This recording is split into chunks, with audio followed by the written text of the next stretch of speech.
Hai Gulo, Hai juga Mel.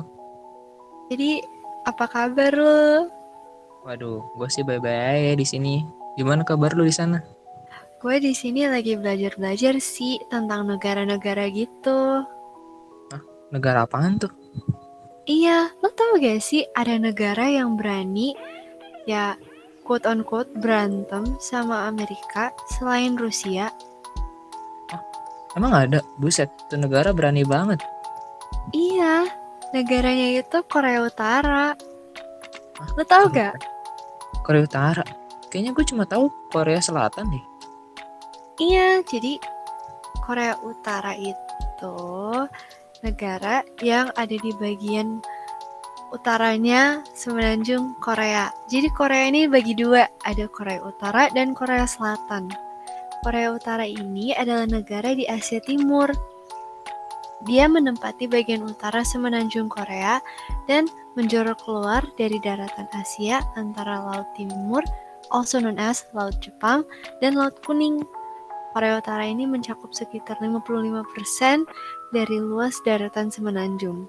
Negara ini berbatasan dengan Cina loh, dan Rusia juga. Dan dia juga berbatasan dengan Republik Korea atau Korea Selatan. Ibu kotanya negara ini adalah Pyongyang, dan itu adalah pusat industri dan transportasi utama yang di dekat pantai barat. Lo tau gak gue sejarahnya kenapa Korea Utara dan Korea Selatan bisa pisah? Gue kepo deh. Oh, kalau sejarahnya sih gue tahu ya. Jadi tuh kenapa sih Korea Utara tuh sebenarnya bisa pisah sebenarnya sama Korea tuh Selatan. Nah, jadi tuh dulunya si Korea ini berbentuk sebagai entitas politik. Lu tau gak sih apa tuh entitas politik? Apa tuh? Jadi entitas politik itu seperti sebuah sebuah kesatuan tetapi tidak disebut negara.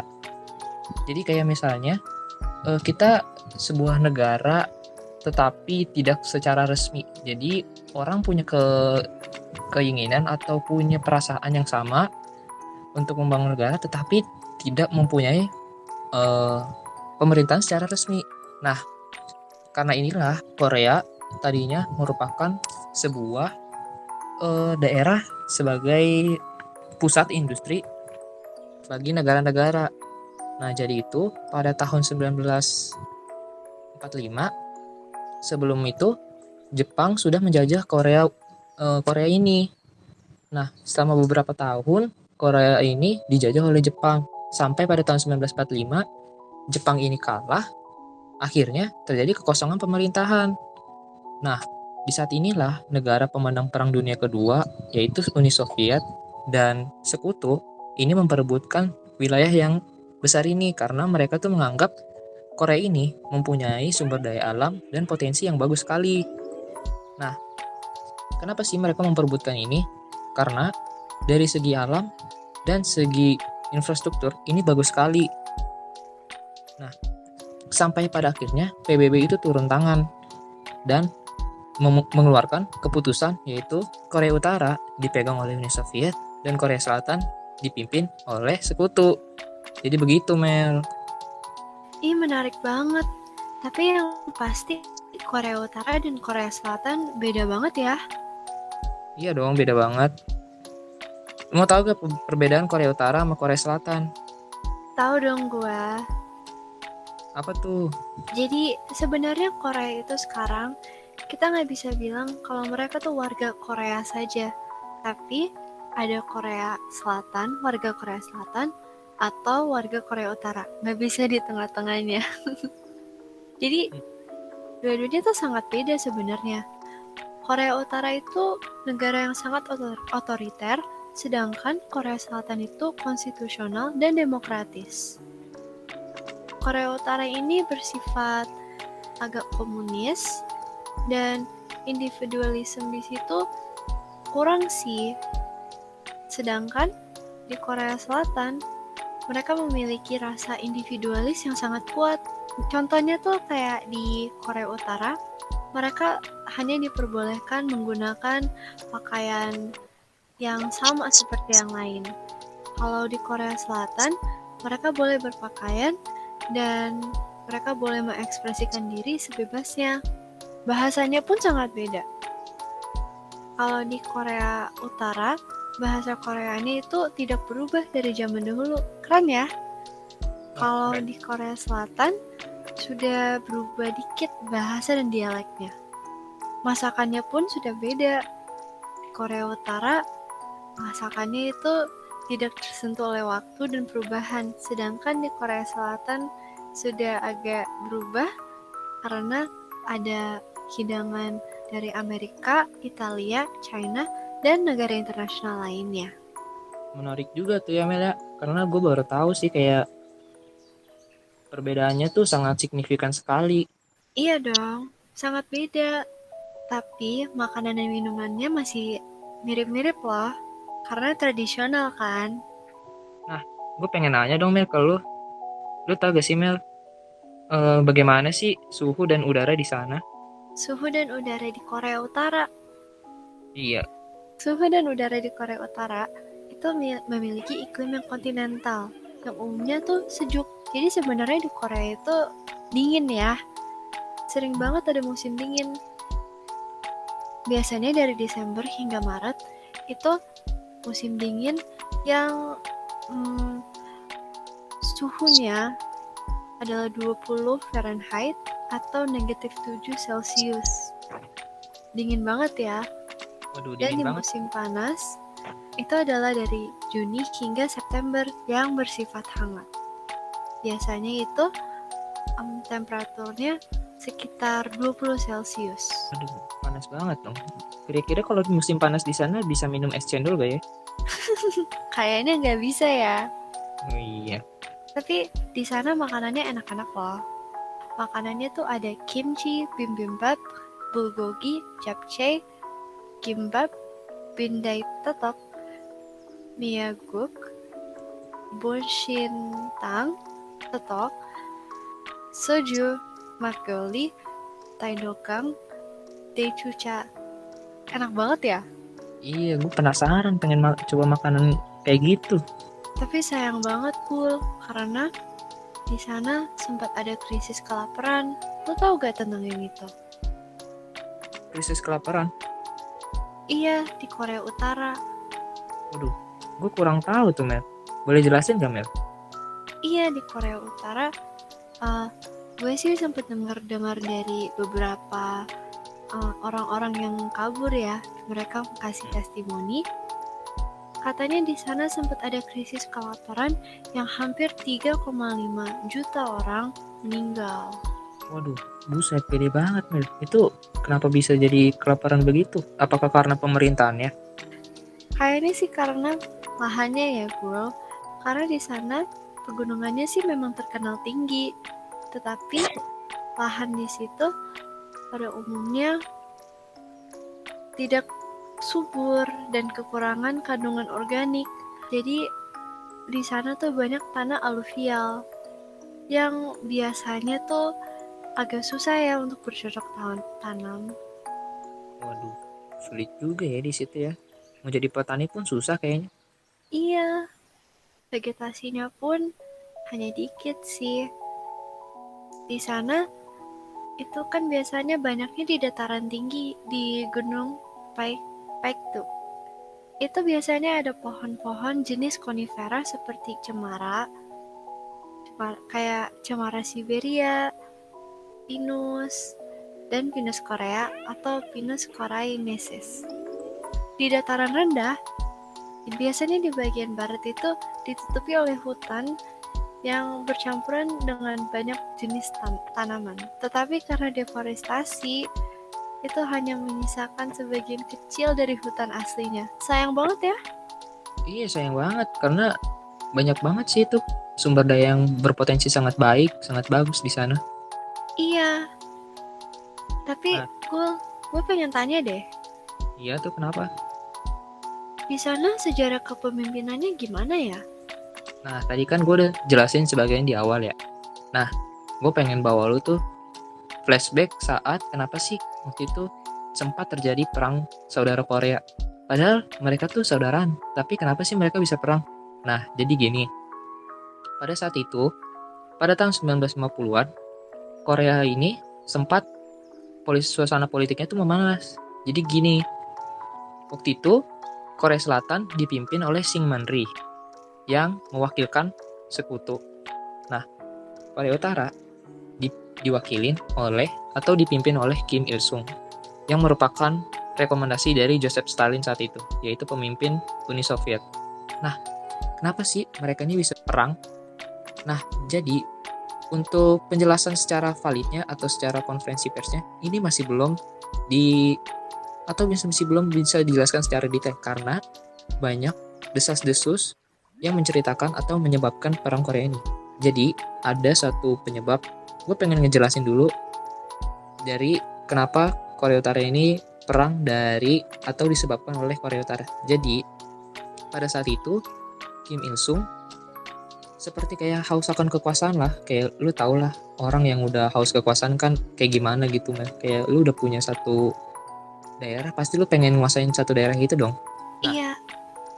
jadi saat itu Kim Il Sung kayak merencanakan gerakan atau perang diam-diam. Jadi saat itu malam-malam mereka menyeberang ke perbatasan Korea itu secara diam-diam. Nah, di sana mereka langsung menggeruduki atau menduduki parlemen di Korea Selatan dan menahan Syngman Rhee. Akan tetapi Syngman Rhee saat itu sudah kabur atau sudah meloloskan diri. Nah, saat itu Syngman Rhee meminta bantuan kepada sekutu agar meminta bantuan, dan di saat itu dia juga meminta bantuan ke PBB karena saat itu Korea Utara sudah melanggar perjanjian karena waktu itu kan perbatasan Korea kan sudah dibagi menurut keputusan PBB. Nah, di situ sempat terjadi peperangan hingga tuh meledak tuh di tahun 1950-an. Banyak tentara tuh yang berjatuhan. Nah, ada juga yang sumber atau permasalahan dari Korea Selatan. Saat itu Syngman Rhee atau para pejabat di sana tuh secara diam-diam menyebarkan ideologi mereka tuh ke Korea Utara. Hal inilah yang menyebabkan Kim Il Sung tuh marah karena negaranya tuh tadinya sudah damai atau tentram, tetapi masih kayak diganggu atau Korea Selatan. Di saat itu Korea Utara diwakili oleh China dan Uni Soviet.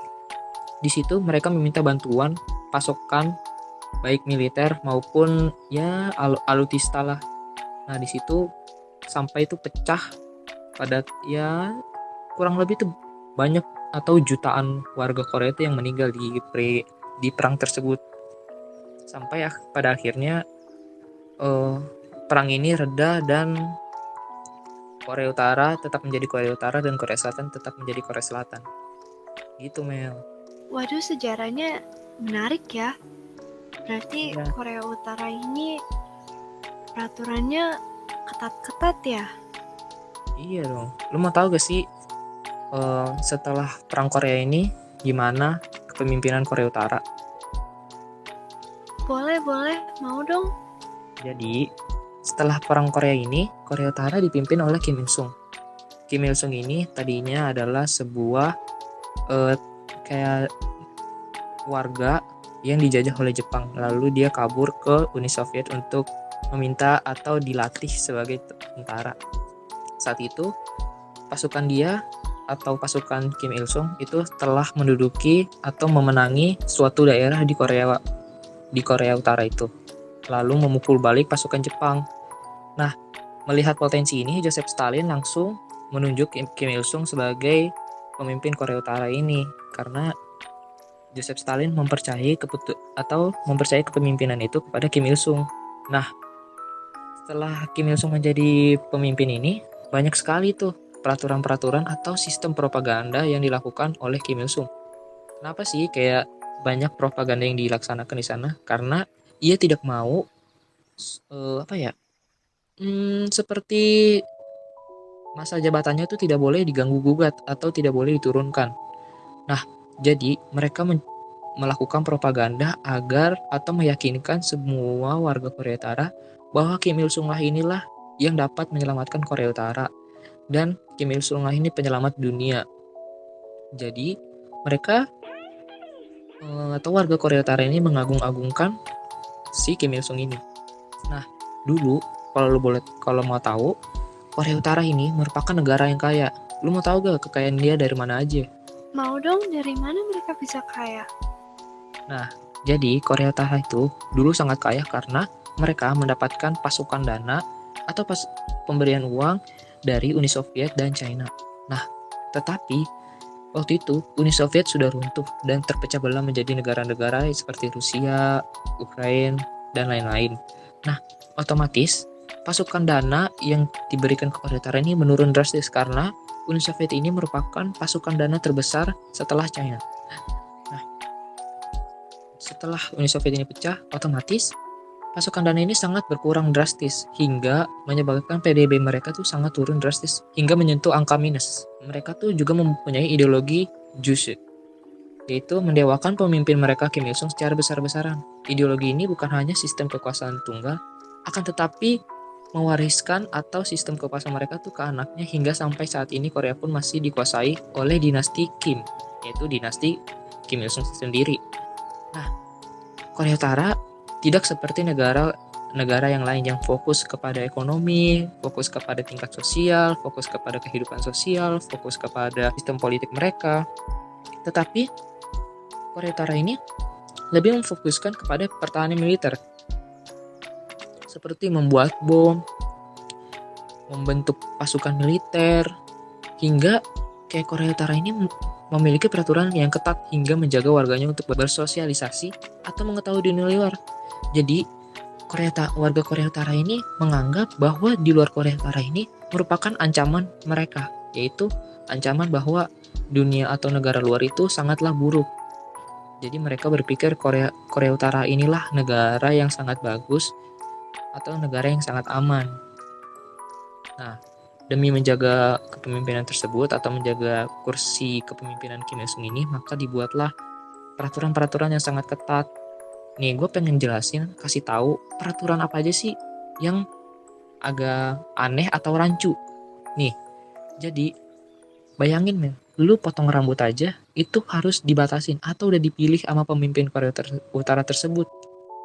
Dan lu hanya boleh menonton satu televisi atau satu channel televisi yang menyiarkan kerja-kerja pemerintahan Korea Utara. Jadi kayak diagung-agungkan pemerintahan Korea itu. Nih, lu mau tau gak sih Mel, fakta unik di sistem pemilu? Mau dong, aku juga Nih, bingung. Kok bisa ya pemimpin-pemimpin kayak gitu bisa memimpin? Bukannya rakyat seharusnya bisa berpartisipasi ya dalam pemilu? Nah, Korea Utara ini juga mempunyai sistem pemilu atau demokrasi. Sistem pemilunya ini juga sama seperti Indonesia, yaitu kayak ya memungut suara melalui bilik suara. Nah, perbedaannya atau hal uniknya yaitu di sana hanya mempunyai 3 partai saja. Nah, kita sebagai warga, semisal kita menjadi warga Korea Utara, kita boleh memilih sana dengan boleh memilih secara seluruh anggota tersebut. Jadi kayak kita bisa milih semuanya atau tidak memilih sama sekali. Akan tetapi ya seperti itu Mel, banyak pengawasan atau ketat dari militer. Jadi mau tidak mau orang harus memilih. Nah, setelah mereka memilih ini, mereka akan pergi ke sebuah festival yang dimana warga Korea Utara ini akan senang atau menyambut hasil gembira dari pemilihan tersebut. Nah, gue pengen jelasin nih, sistem parlemen di sana. Jadi mereka atau Korea Utara ini mempunyai 3 partai, yaitu partai buruh, partai petani, dan yang lainnya. Nah, jadi di sana politik itu hanya dikuasai oleh satu partai. 3 partainya ini tidak, atau 2 partai sisanya ini tidak berposisi sebagai oposisi, melainkan mitra politik. Nah, partai pemenang ini atau partai buruh ini sudah menguasai bagian legislatif, administratif, dan judikatif. Jadi, partai ini juga memimpin kehidupan atau organisasi sosial. Bisa disebut negara Korea Utara ini dipimpin oleh satu partai politik, tidak dipimpin oleh pemerintahan yang sah. Jadi politik ini atau negara ini hanya dikuasai partainya saja. Nah, gimana sih sistem penguasaan di sana? Jadi penguasaan di sana itu dipimpin oleh penguasaan yang tunggal. Jadi penguasaan di sana itu terkonsentrasi pada partai. Nah, partai buruh ini sebagai partai yang pemenang lah. Jadi kayak Kim Il Sung ini mempunyai partai buruh. Nah, partai buruh ini sudah atau memimpin 3 lembaga tersebut. Jadi ya istilahnya partai tersebut itu yang mengendalikan satu negara itu. Jadi begitu Mel, penjelasannya Mel. Menurut lu gimana nih Mel?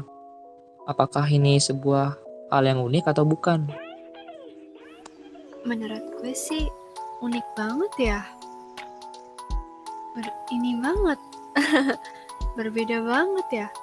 Tapi gue kelompok etnis di situ juga beda banget loh. Hah? Oh iya, kayak gimana tuh Mel? Jadi, Semenanjung Korea adalah salah satu kawasan yang secara etnis paling homogen di dunia. Penduduk Korea Utara yang sebagian besar terisolasi ya sejak 1945, hampir seluruhnya adalah orang Korea. Keren banget gak sih? Gak ada imigrannya. Waduh, berarti ya kelompok di sana atau etnis di sana itu benar-benar pure dari Korea ya? Iya benar.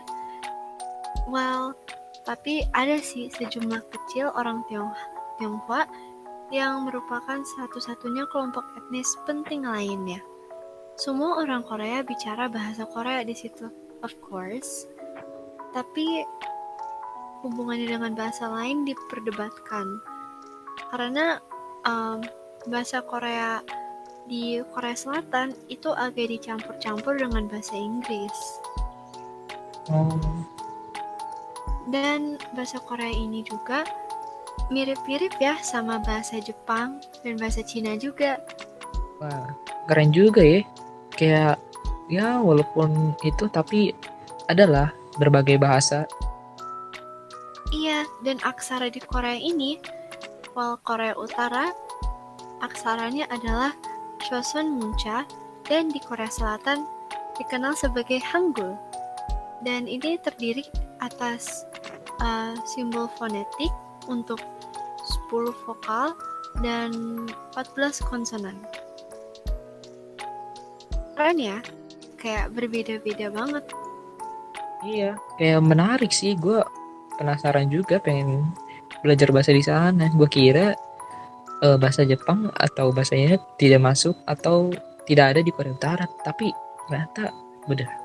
Kaget juga sih gue. Dan Chosun Muncha ini telah digunakan secara eksklusif tanpa karakter Cina di surat kabar dan publikasi lainnya sejak 1945 loh di sana. Korea Utara ini punya ideologi yang ingin pure Korea ya. Iya. Lo tau gak tentang ideologi Korea? Gue mau dong denger. Nih, gue tahu sih secara historis mereka. Jadi di agama itu atau dari segi agama, cara hidup dan sistem nilai orang Korea Utara didasarkan pada pemikiran Konfusianisme, yaitu dalam tingkat yang lebih rendah. Buddhisme juga penting. Misionaris Katolik Roma dan Protestan masing-masing tiba pada abad ke-18 dan 19. Jadi, ini gue akan menceritakan agama atau kepercayaan saat ini itu sebelum Korea Utara ini pisah. Nah, Suncheon dan Pyongyang adalah pusat utama kegiatan Kristen. Pendudukan Jepang yang dimulai pada awal abad ke-20 membawa penindasan yang meningkat terhadap agama Kristen. Dan pada akhir Perang Dunia Kedua, tidak ada misionaris asing yang tersisa di negara tersebut. Nah, akhirnya agama itu seiring waktu berubah menjadi agama monoteistik. Yaitu atau awalnya itu disebut negara atau pengajaran Tonghak. Sebagian besar kombinasi dari Buddhisme, Konfusianisme, dan agama Kristen. Chongdue memainkan peran utama dalam gerakan 1 Maret 1919.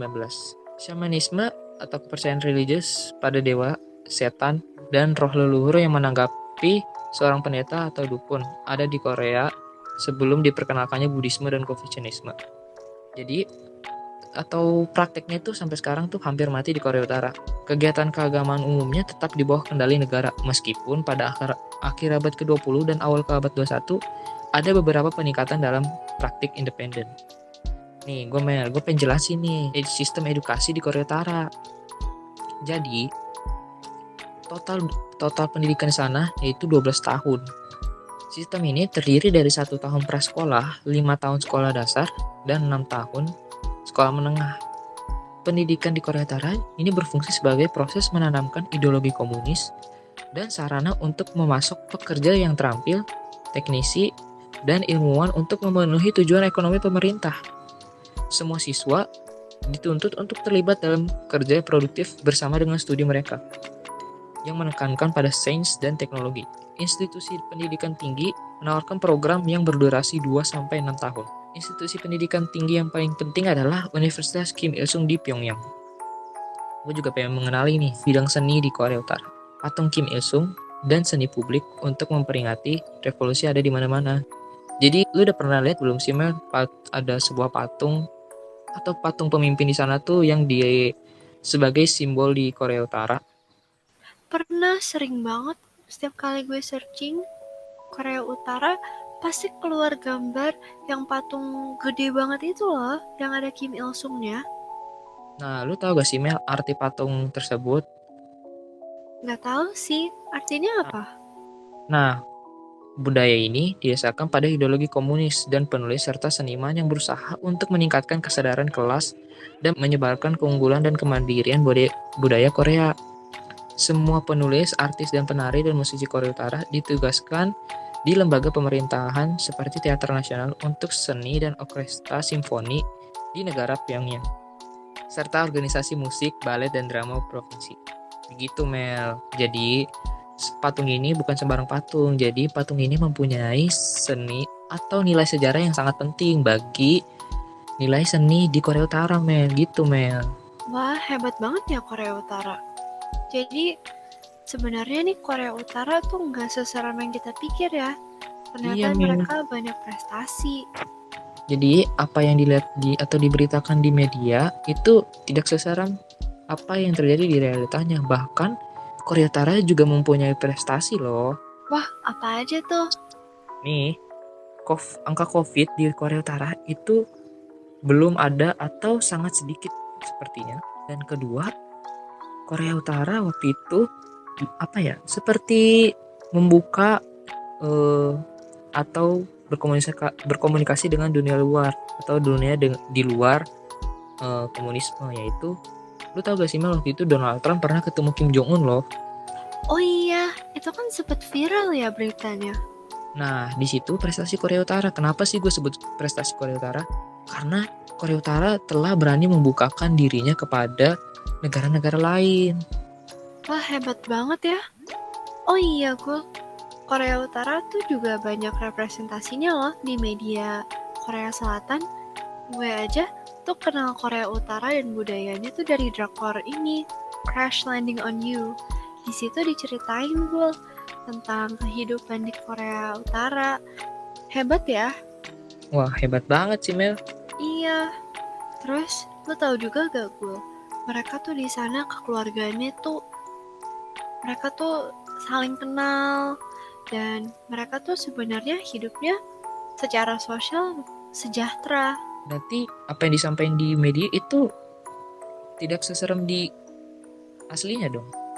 Enggak. Berarti Sebenarnya menurut testimoni beberapa orang yang memang berhasil kabur dari Korea Utara, mereka mengatakan bahwa sebenarnya masalahnya bukan di masyarakatnya.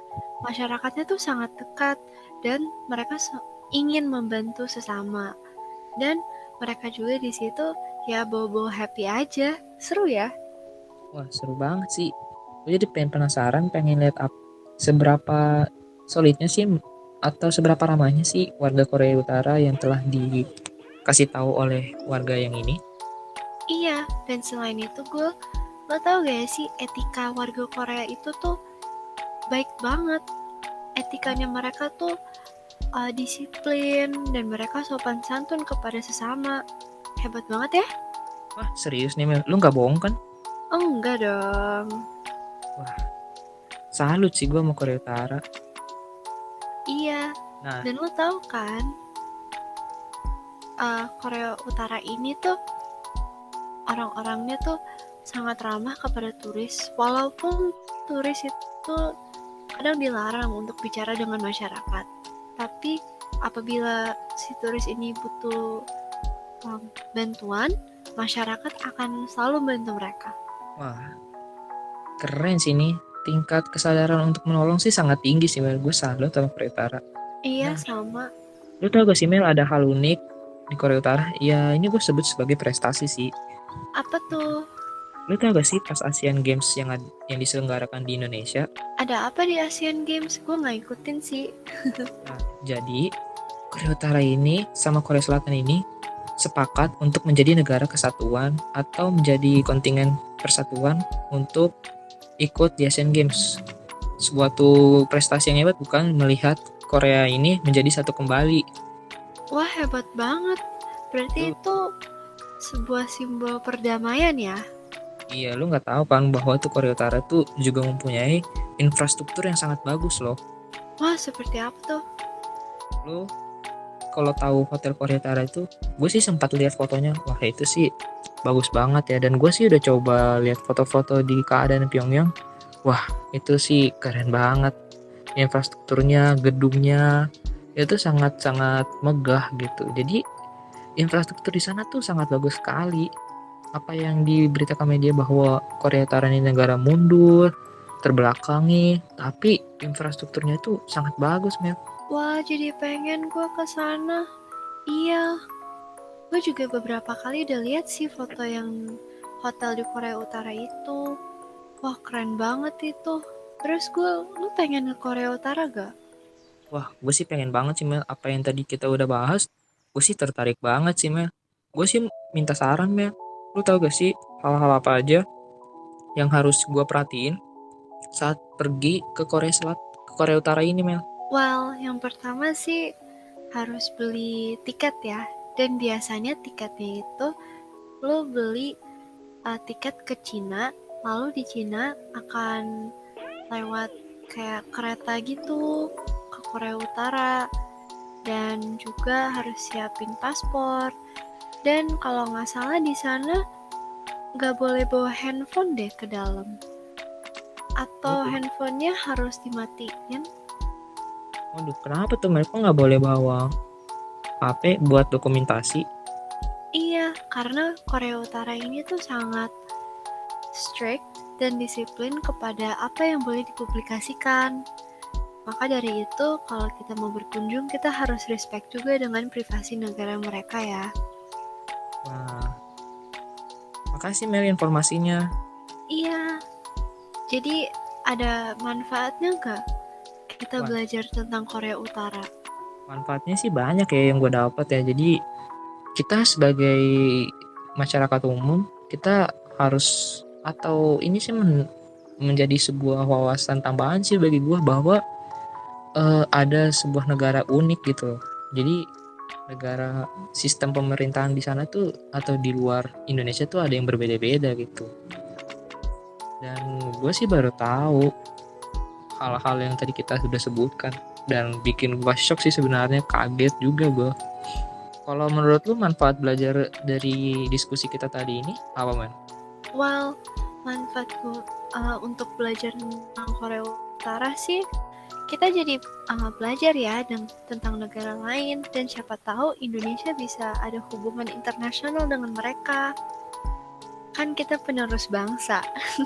Wah, boleh sih, kan tujuan bangsa Indonesia ya menciptakan perdamaian. Jadi kita sebagai warga Indonesia juga pengen untuk berdiskusi atau bekerja sama dengan Korea Utara ini. Iya benar. Jadi yuk kita jalan-jalan yuk ke Korea Utara. Nah, boleh banget tuh Mel. Nah, ini bagi para penonton, jangan lupa atau jangan takut untuk ke Korea Utara, bahwa Korea Utara ini tidak semenakutkan apa yang telah diberitakan ke media loh. Nah, Korea Utara ini juga punya hal-hal menarik di sana. Jadi, ayolah kita coba pergi ke Korea Utara bareng-bareng. Ayo nanti ya setelah COVID kita ke Korea Utara. Terima Boleh kasih tuh. sudah dengar diskusi kami, dan ayo jangan takut sama Korea Utara.